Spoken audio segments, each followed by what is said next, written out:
been introduced to Bud and the stack of 20s, and we started by asking the first of 7 important questions. Is it true? But we need to ask a few more questions before deciding what to do and say about Bud. For question number 2, we have to ask, is it wrong?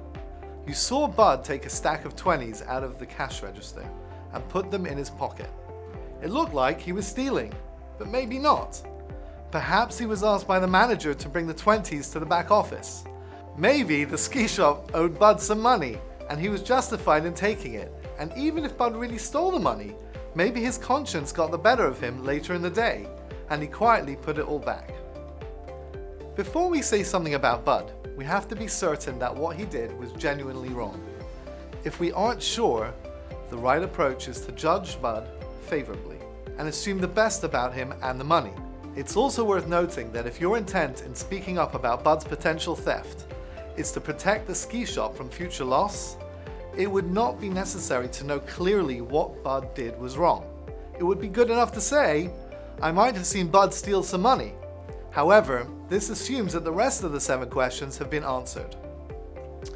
As Sally Krawcheck, the CEO and co-founder of a women's investment platform, notably said, assume the best intent in others around you.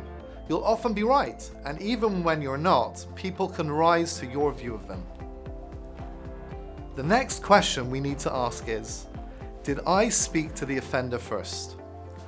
The first person to speak to about Bud's potential theft is Bud.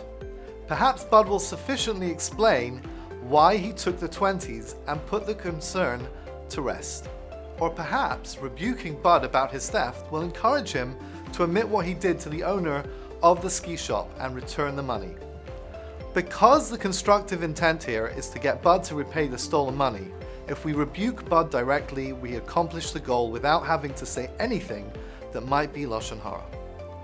On the other hand, if you know confidently that Bud wouldn't listen to your rebuke, you don't have to offer it.